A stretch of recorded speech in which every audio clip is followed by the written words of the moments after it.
Nah, aku ini ngerantau di Pekanbaru. Jadi pas aku ini posisinya aku udah dapat kontrakan baru ya. Nah, kontrakan aku ini bertepatan di Jalan Kasa di Gang Mawar 1. Jadi aku tuh dapat teman dari kantor. Dia yang nerima aku awalnya di kontrakan ini. Nah, awalnya kamar kami itu kan kayak bentuk studio tanpa ventilasi. Tau lah, studio itu kan gak ada yang namanya ventilasi kan. Terus kipas anginnya cuma satu, jadi otomatis panas banget dong. Ya udah, akhirnya aku sering tidur di dapur. Jadi temanku ini cerita kalau kontrakan ini tuh sebenarnya kayak angker gitu, kayak ada apa ya, ada sesuatu yang kayak makhluk halus atau apalah gitu mungkin ya, sering gangguin mereka. Ya udah, aku nggak peduli di situ ya, karena aku termasuk orang pemberani juga. Nah, temen aku ini kan 2 orang di kontrakan ini kan penakut, jadi aku tuh otomatis kayak jagain mereka karena aku pemberani. Nah, aku posisinya tuh tidur di dapur. Di dapur ini kan dekat sama kamar mandi, jadi kalau temen aku itu mau ke kamar mandi juga nggak takut lagi gitu kan. Nah, ini sekitar jam 1 malam, di jam 1 malam lewat 50-an gitulah, gak tahu entah 51 atau 59 menit, nggak tahu. Intinya jam 1.50-an gitu, aku dengar ada orang mandi tengah malam, kayak dari kamar mandi kami kan. Habis itu aku positive thinking aja, mungkin teman lagi mandi atau apa gitu kan. Tapi di situ pintunya itu kayak kebuka setengah. Sementara temanku ini kalau mandi itu kan rata-rata pintunya kan ditutup rapat. Jadi tiba-tiba pas aku mau tidur lagi, suara airnya berhenti. Aku ngecek di kamar mandi, gak ada siapa-siapa. Terus aku positive thinking aja, mungkin tetangga kali ya lagi mandi gitu. Cuman suara percikan airnya mungkin kedengeran sampai sini. Ya udah, aku tidur lagi. Terus di jam 3.40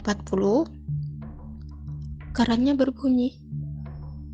Cuman nggak deras gitu suara kerannya, kayak airnya nitik-nitik gitu kan. Ya udah, aku mikirnya mungkin teman baru selesai dari kamar mandi mungkin ya, karena rata-rata temanku itu kan kalau mau cuci muka atau mau pipis gitu kan, atau mau BAB gitu kan, itu kan kerannya wajib dihidupin ya. Tapi di sini kerannya itu nggak bunyi airnya tuh deras, tapi kayak nitik-nitik gitu airnya. Ya udah, aku nggak peduliin, aku lanjut tidur. Tapi yang aku lihat di situ pintu kamar mandinya kebuka. Ya udah, aku cek lagi,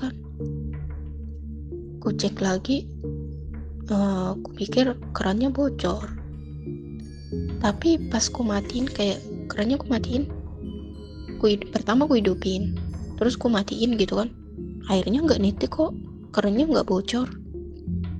Ya udah kan, karena aku pemberani di situ, jadi aku nggak gubris gitu kan, aku lanjut tidur lagi sampailah pagi gitu kan. Terus malam selanjutnya itu terulang lagi kayak gitu.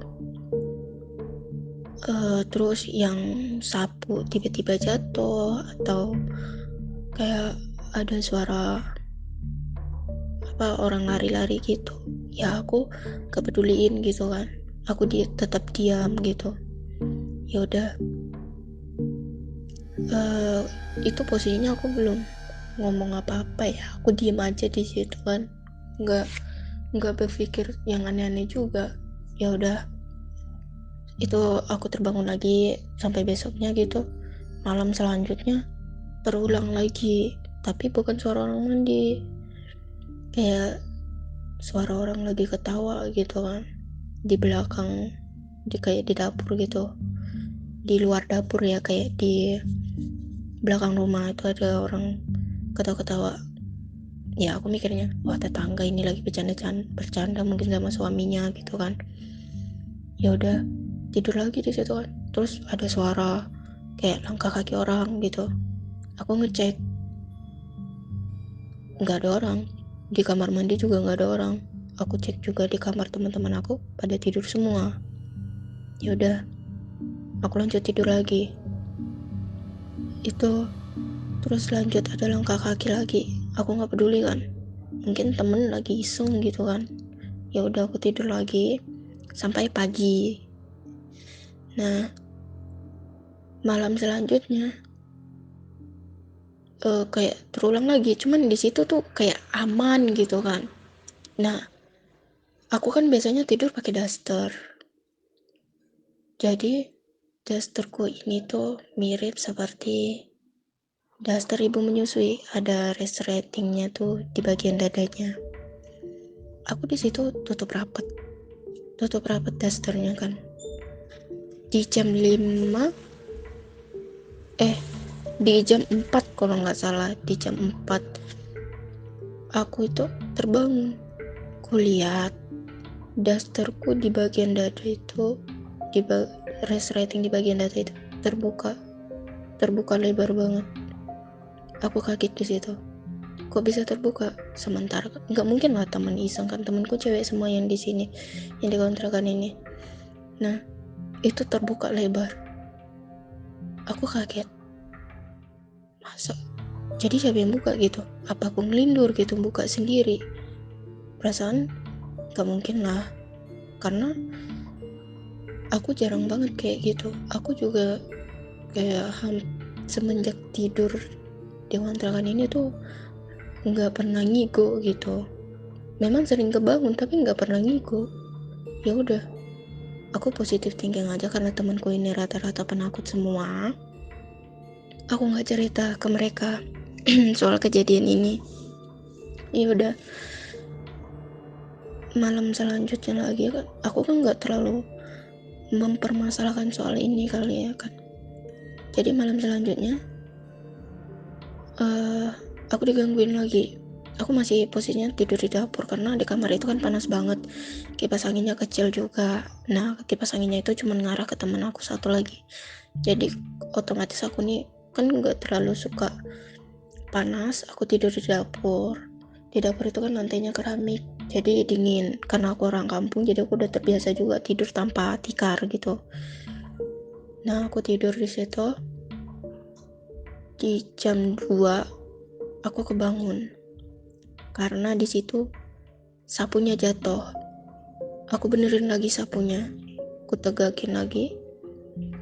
Di jam 3 sapunya jatuh lagi, terus aku benerin lagi. Ya udah, aku tidur lagi di situ. Di jam 3.25 aku ngecek jam, itu tepat di jam 3.25 sapunya jatuh lagi. Aku kaget di situ, udah berulang kali gitu kan.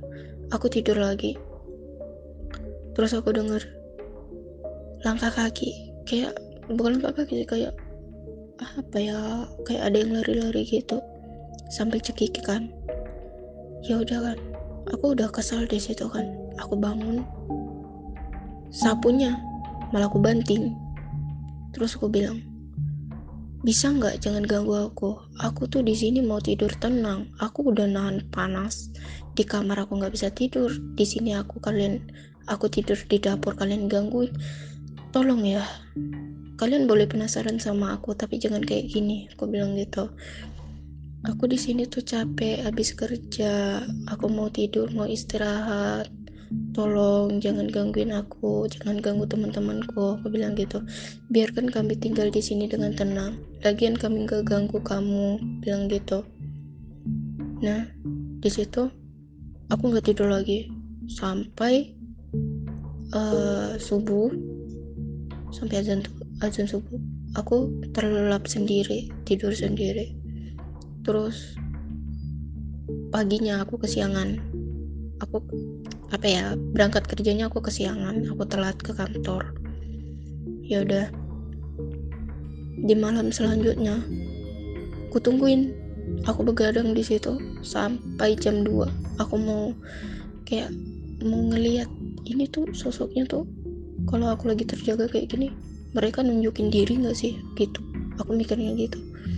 Jadi aku begadang, gak ada, mereka sama sekali kayak gak ada muncul gitu. Sapu juga tetap kayak aku taruh di tempat biasa itu, nggak ada jatuh sama sekali. Ya udah, karena aku udah ngantuk, sapunya itu nggak aku tegakin gitu kan, daripada aku kaget tiba-tiba. Jadi sapunya tuh kayak aku geletakin di lantai aja, biar nggak ada yang namanya kebisingan lagi gitu pas tidur. Ya alhamdulillah sih, malam itu aman-aman aja, kayak nggak ada nggak ada kendala gitu, tidurnya nyenyak banget. Habis itu malam selanjutnya aku nggak begadang lagi. Ya aku percaya berarti aku udah minta izin dan mereka mungkin gak mau ganggu aku lagi. Tapi temanku yang tidur di kamar yang tanpa ventilasi itu ngikut terus sampai teriak-teriak. Cuman kan kalau di studio itu kan kita nggak bisa dengar apa-apa ya, kayak kedap suara gitu, mungkin kedengeran tapi suaranya pelan gitu kan. Ternyata temanku ini digangguin. Nah, digangguin sama gak tahu sosok apa lagi itu kan. Nah, dia nangis-nangis di situ. Habis itu dia bangunin aku sambil nangis kan. Aku malah mikirnya dia berantem sama cowoknya. Terus dia bilang, "Kak, temenin aku di kamar ya," katanya. "Aku takut," katanya gitu. Aku di sini udah ngantuk, nahan panas, ditambah masuk ke dalam kamar itu ya makin panas lah. Aku mikir gitu kan. Terus aku bilang, aku di sini aja ya, aku tidur di dapur aja. Kan aku juga tetap jagain kalian berdua." Terus dia mohon banget gitu, "Tolonglah Kak, tidur di kamar aku ya, aku takut," katanya. Ya udah, aku mau nggak mau, aku ngalah, aku tidur di kamar dia. Nah, saat itu barulah dia bisa tidur nyenyak gitu kan. Nah, malam selanjutnya juga sama, aku tidur di dapur lagi, tapi dia berusaha memohon kayak, "Kak, temenin aku lagi gini, aku takut kayak gini, takut digangguin gini." Jadi aku bilang gini kan, "Siapa sih yang mau ganggu kamu? Kamu kan galak," aku bilang gitu. Terus dia bilang, "Tolong Kak, aku mohon," katanya gitu. Dia sambil hampir nangis juga minta mohon gitu kan. Terus aku bilang, "Maaf ya, kamar kamu itu panas banget," aku bilang gitu. Suasananya itu kayak kita tuh lagi dipanggang hidup-hidup, aku bilang gitu kan. Terus dia ngerasa, "Iya Kak, semenjak aku ngeliat sosok itu rasanya kayak nggak nyaman lagi kamar itu," katanya. Aku bingung, sosok apa sih, aku bilang. "Kamu ngeliat sosok apa?" aku tanya gitu. Dia bilang apa ya, kayak pocong gitulah, dia bilang serem banget katanya.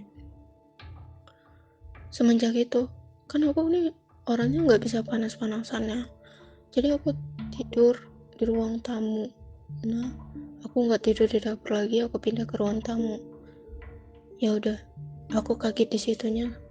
Dia kan temanku yang penakut ini yang bilang dia ketemu sosok itu, dia nggak bisa tidur di luar, apalagi kedinginan. Tapi di situ dia nekat banget tidur di luar karena pengen banget tidur di samping aku, dia takut gitu kan. Ya udah, dia tidur di samping aku, tapi dia nyenyak tidurnya, kayak nggak ada kendala gitu. Dia ngerasa aman gitu pas tidur di samping aku, mungkin merasa terjaga juga kali ya.